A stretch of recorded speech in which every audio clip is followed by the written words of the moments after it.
पहा, आता आपण 7वा भाग पाहू. कोणता भाग? 7वा भाग. काय म्हणते पहिला प्रश्न? एस-एन-डी-टी लय जबरदस्त प्रश्न आहे बरं. एस-एन-डी-टी या विद्यापीठाची स्थापना कधी झाली? 1916 मध्ये, विशेष नाही आहे. आणि केली कोणाने? ते महर्षी कर्वे. कोण केली आहे? महर्षी कर्वे. लक्षात घ्या, महर्षी धोंडकेशव कर्वे.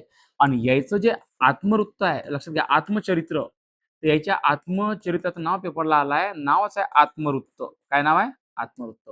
याला इंग्लिशमध्ये म्हणते लुकिंग बॅक. हा प्रश्न पाठ. काय म्हणते? Looking back. प्रश्न कामाचा. ठीक आहे. 1917 मध्ये महात्मा गांधीजींनी नीळ सत्याग्रह केला. नीळ. 1918 जे आहे, इथे केला त्यांनी गिरणी कामगार संप. गिरणी कामगार संप.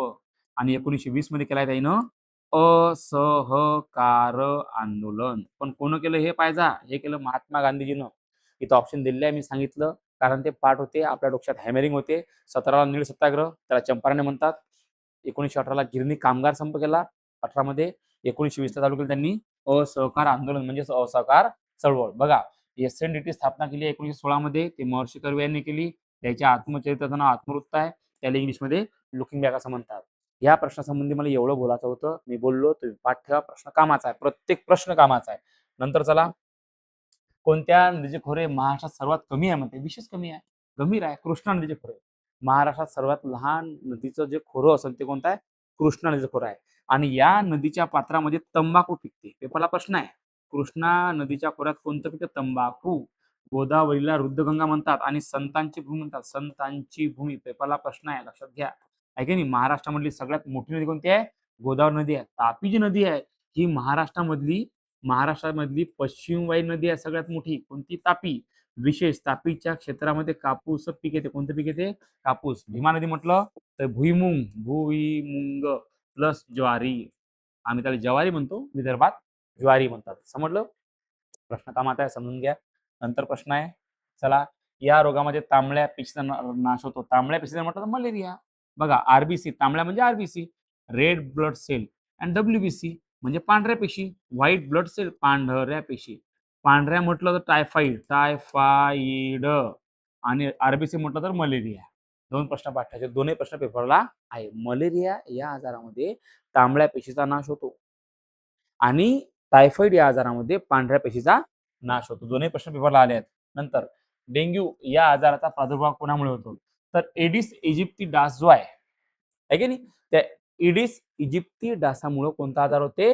डेंग्यू होतो. प्रश्न मोस्ट आयएमपी आहे. चला, भारतात अवकाशवाणीची स्थापना म्हणजे रेडिओ अवकाशवाणी 1927. प्रश्न कामाचा आहे, लय जबरदस्त प्रश्न आहे.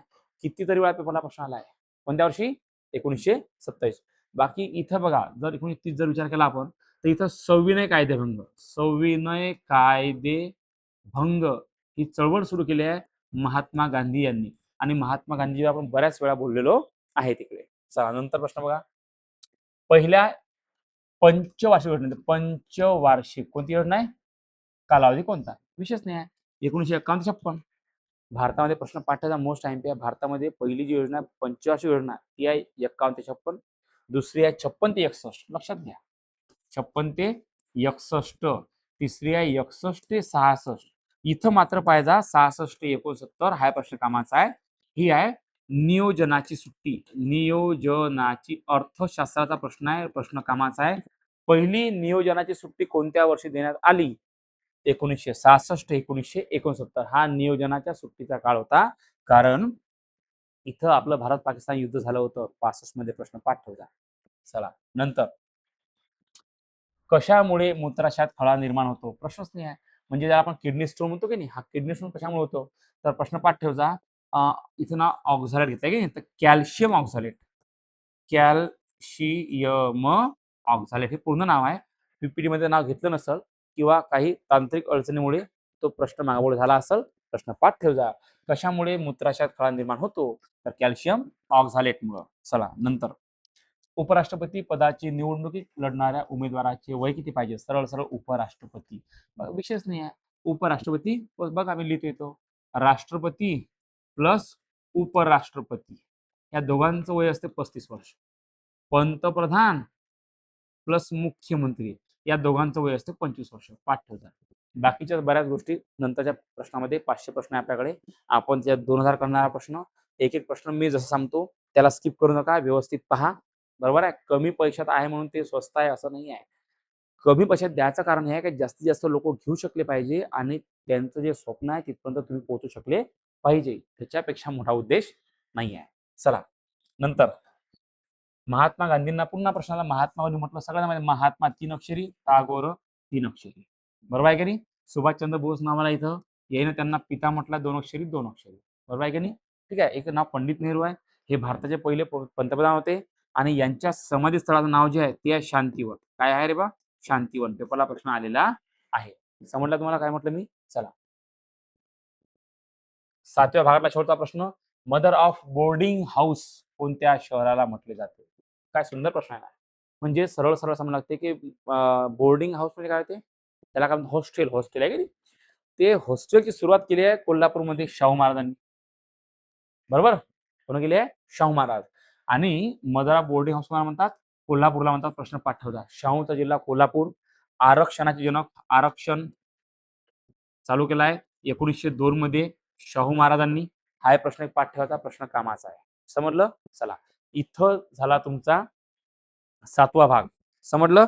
आता 8व्या भागाला सुरुवात होईल. आपण 8वा भाग घेऊ. पण 7वा पहिले एकदा माझ्यासोबत पाहायचा, नंतर दुसऱ्यांदा पुन्हा पाहायचा आणि नंतर आपण 8व्या भागाला सुरुवात करायची. एकदम घाई करायची नाही. अति घाई संकटात जाई. पण मी तर म्हणतो अति घाई मसनात जाई असते. याचा भान ठेवा. व्यवस्थित अभ्यास करा. प्रत्येक प्रश्न समजून घ्या.